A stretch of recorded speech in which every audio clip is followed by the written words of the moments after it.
Donc cet été j'ai réalisé des plots et sur ces plots j'ai des étiquettes avec des aimants où il y a inscrit le nom de mes élèves.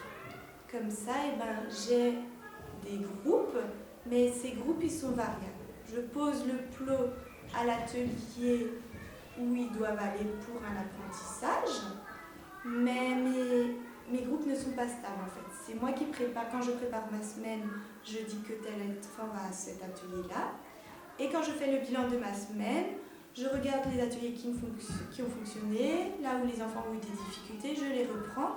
Et grâce à cet outil qui sont les plots, il suffit de changer le prénom de l'enfant et je peux préparer comme ça mes ateliers de remédiation. C'est vraiment un outil très pratique. Donc on tourne comme ça sur 5 ateliers. Donc on a 5 temps d'apprentissage sur 2 jours, et demi. Voilà. Lorsque les enfants ont fini un atelier, j'ai également des espaces où ils peuvent aller pour apprendre, mais ils s'en rendent un petit peu moins compte. Par exemple, j'ai 2 ordinateurs dans la classe où les enfants ils savent allumer l'ordinateur, aller sur le programme et taper, en ce moment on est sur les légumes, donc taper le nom des légumes sur l'ordinateur.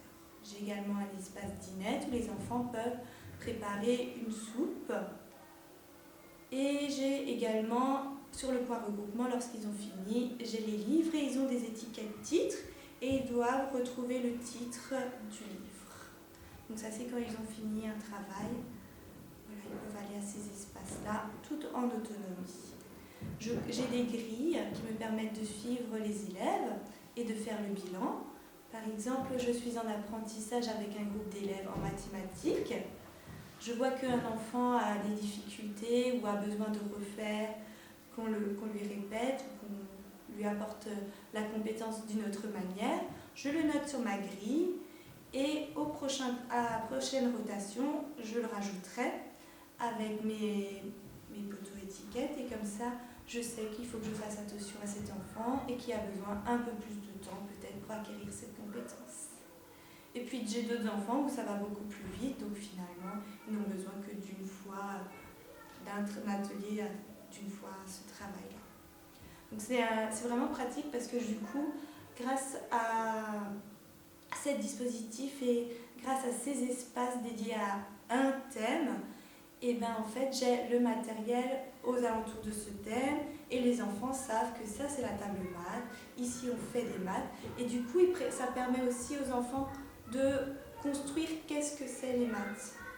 Donc c'est vraiment intéressant, par exemple avec les maths, on ne fait pas que poser les nombres l'un à côté, enfin les nombres 1, 2, 3, 4, 5, on apprend également à dénombrer, on apprend également à décomposer et avec différents matériaux, ce qui permet vraiment de construire la notion de mathématiques. Idem avec les autres espaces.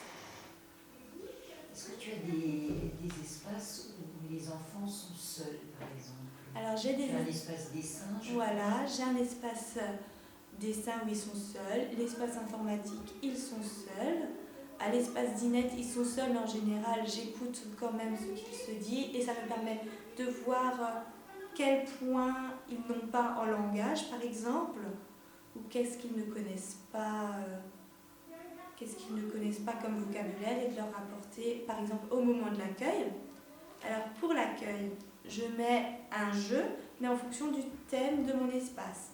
Par exemple, l'espace langue écrite, je mets le jeu où il faut recomposer des lettres, recomposer des mots avec des lettres.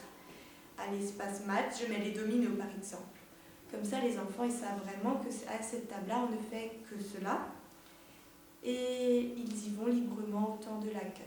Le temps de l'accueil me permet également d'évaluer les enfants à travers du carnet de réussite.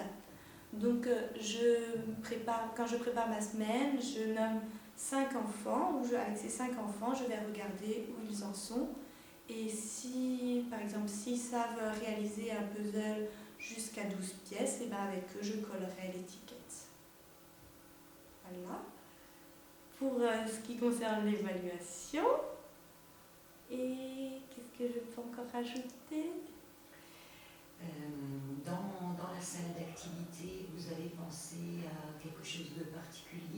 Alors, dans la salle d'activité, nous avons rangé la salle d'activité, nous avons trié le matériel, nous l'avons nommé et nous avons réfléchi toute cette première période, donc septembre-octobre.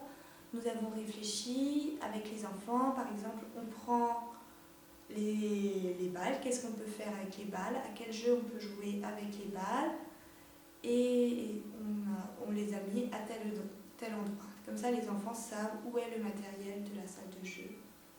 Voilà. Et j'imagine que tous ces espaces, hein, là tu parles de balles pour cet espace voilà. de jeu.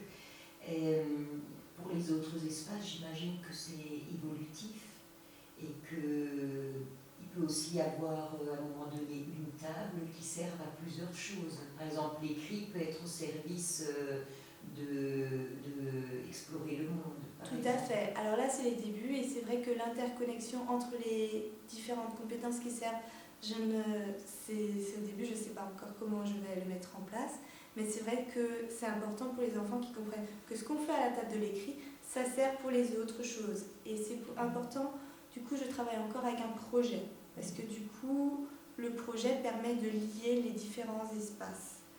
Et c'est important de garder cette notion de projet. Et puis, comme ça aussi, ça permet d'avoir un but, voilà. Ça donne du sens. Le but, et les enfants le savent, et les parents le savent. Comme ça, c'est vrai que les enfants me ramènent beaucoup de choses de la maison. Alors, ce qui est très intéressant aussi, c'est l'espace que tu as mis en place sur la porte de ta classe, qui est destiné aux parents. Voilà. Les parents peuvent voir dans les couloirs l'évolution particulière en art plastique et même voir aussi ce qu'ils sont en train d'apprendre, et ça c'est vraiment très intéressant. Et c'est important parce que les parents peuvent être également une ressource. Et souvent, il y a une maman qui vient et qui me dit « Ah, j'ai telle et telle chose à la maison, est-ce que ça vous intéresse ? Est-ce que ça vous intéresse ?» Et du coup, et les enfants ramènent et présentent par exemple un livre ou un légume qu'on n'avait pas encore vu. Ou par exemple, j'avais des mamans qui étaient artistes, donc elles sont venues peindre un tableau dans la salle de classe avec de la gouache, enfin, comme un artiste. Et pour les enfants, c'était vraiment magique. Et avoir ce relationnel, c'est vraiment très important. Et puis, ça nous enrichit nous aussi parce qu'il nous ramène des ressources qu'on ne connaissait pas forcément. Bien, merci beaucoup Claire. De rien.